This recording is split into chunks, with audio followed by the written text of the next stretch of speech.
Ladies and gentlemen, welcome to Musical People and Journeys, the July shows.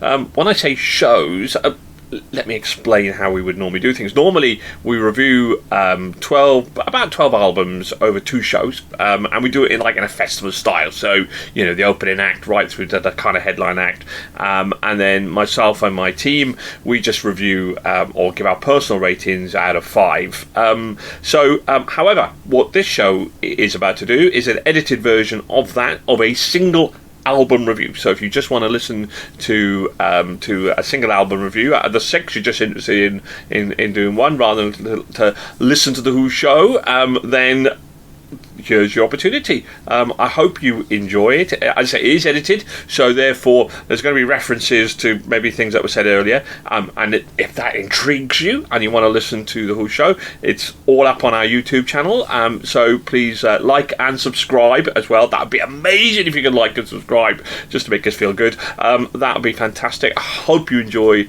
the format, and keep on rocking, and I hope you enjoy.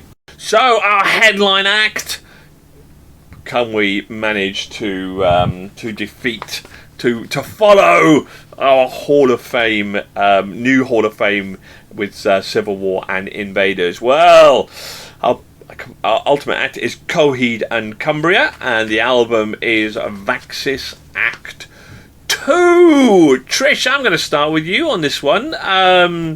Because I've heard of Coheed and Cumbria. I presume you've heard of Coheed and Cumbria.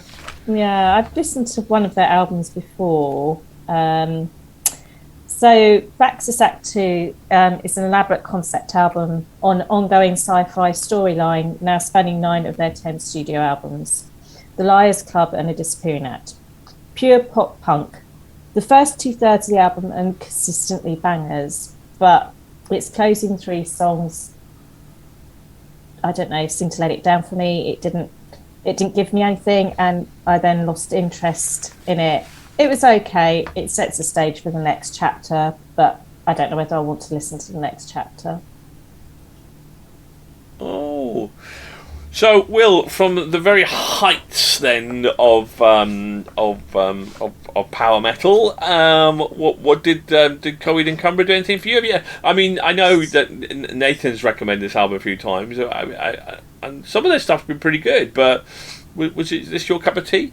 So I did like it, but you know how we just said about not comparing albums to other bands? If anyone's ever heard of Starset, I spent a long time in this album thinking it sounds a lot like Starset. Yeah. With that same kind of, I can't describe it, that same kind of sound that just kind of made me want to listen to Starset instead. Yeah. The album, for me, it's just a bit long, isn't it? I mean, obviously the first track's an intro, just pure sound, which I do like an album, but 13 tracks is a bit much. It was a good album, good music, good enough vocals. It was alright. Again, I think I'd just rather listen to Starset though, if I had to listen to something of this same kind of weird, spacey, punky, rocky stuff. Yeah. No, that's fair enough. Yeah. Paul, Coheed and Cumbria, who are apparently not Welsh.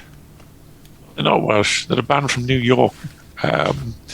They were formed back in 1995 and have been termed as a progressive punk rock or a post-hardcore band. Vaxis 2 demonstrates this, but on times has a much more poppy feel to it, especially with the electronica that visits some of the tracks. The album is a continuation of the Armory Wars saga that started with the Colour Before the Sun album from 2015, and the 2018 Vaxis Act 1, The Heavenly Creatures. Unfortunately, I didn't have access to, and I blame you for this, Nigel, I didn't have access to the 96-page novel that accompanies the deluxe edition, which has a deep reading of the lyrics to explain the theme of the album. So, taken on face value, I would say the Vaxis 2 has grown on me. The lyrics and music composition are tight. It has not been overproduced, and the vocalist Claudio Sanchez is very emotive. I just have to find the novels now to understand what Vaxis is about. Maybe they're selling it on their UK tour in October. Simon, Coheed and Cumbria. Have you heard of them? You've listened to them? Do you like them? I've been following Coheed along the whole time. I very much enjoyed this band. I really enjoyed the album. It was definitely very pop punk. There was quite a shift in style compared to some of their previous stuff. But I really enjoyed it. Comatose was a great track. Really liked that. The singer's just absolutely beautiful sound. His voice just carries so well, and I think it carries quite a few of the tracks. But yeah, unfortunately, it is a massive concept album, and it is following along the Amory Wars, which, if you haven't read the graphic novels or listened to all the tie-in stuff, then yes, it's very confusing, and it's a very confusing story anyway. But so I enjoyed it, but it wasn't perfect. It wasn't. I didn't think it was. I don't know. It's not their strongest out. It's not their strongest album. So, yeah.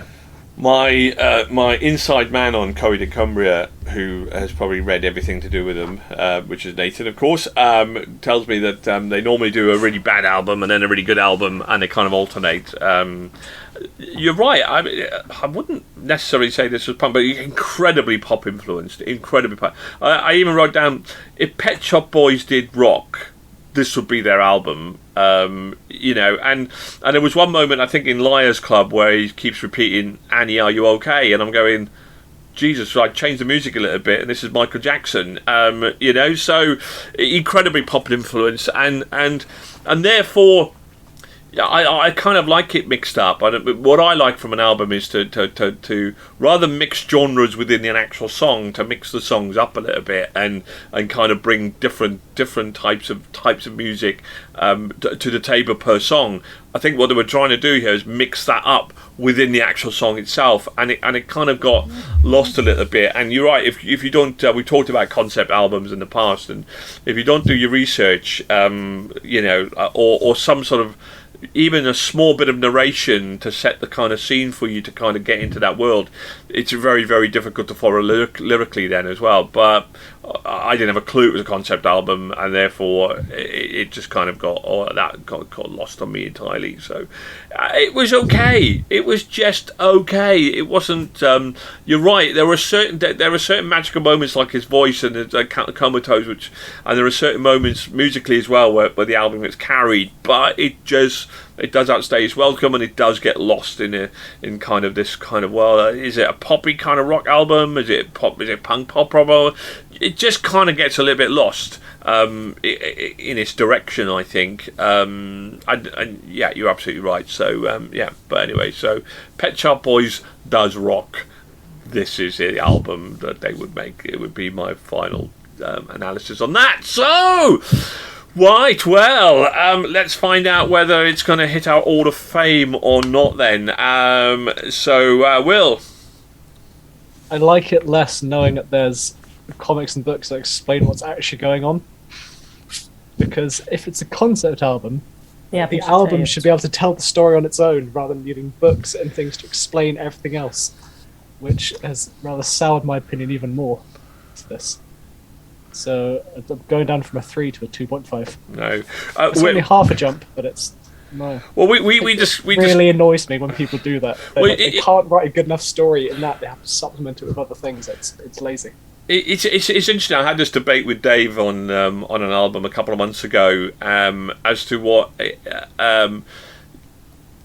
If it's telling, I think you're wrong and you're right there. I think if it's a concept album, I believe there should be some narration, some sort of spoken dialogue that sets the scene for you, even right at the beginning. So at least you kind of know and kind of can get into the flavour of it. If it's telling a story of a well-known, let's imagine you're telling the story of Lord of the Rings, for example. You already kind of know that story, and then therefore you can leave it to your imagination. Whereas a concept album, it's very much a story of their thoughts and imagination. Therefore, I think that there should be some sort of guide in it. There should be some sort of guide into that universe. So, but yeah, Like you listen to a band like Glory Hammer, which again, space, power metal. They have 3 albums. Each album, they're all following a large story. Just by listening to that one album, you can understand everything that's going on in the story of the album, because they've written the songs in such a way you can actually understand the story. And if you can't write that in the album and the comics and things, it's just be better, write better. Trish, 3 out of 5. Paul, 3.5. sorry, 3.5. Yep. Simon, 3.5. 3.5. It's not bad, is it? It's a 3 from me. I think I was on the lines of you, Will. So 6.5, 7, 9, 12.5. It's got 15.5. It's still got over that kind of 15 number, which would suggest it's a good album, and certainly kind of worth listening to. Right, well, that sums up. We have a Hall of Fame, which is Civil War and Invaders, and a very strong Hall of Fame. It just didn't creep across; it burned its way across. So let's finish off the show. Let's remind ourselves. Did you guys go to any concerts? Let's find out. Have you been to any concerts in the last month? Anybody? Not in the last month, but a few coming up very soon. Yes. Well, who have you got coming up soon, Will? I have got metalcore band Electric Callboy in September, Battle Beast also in September. Oh yes. Oh yes, Battle Beast.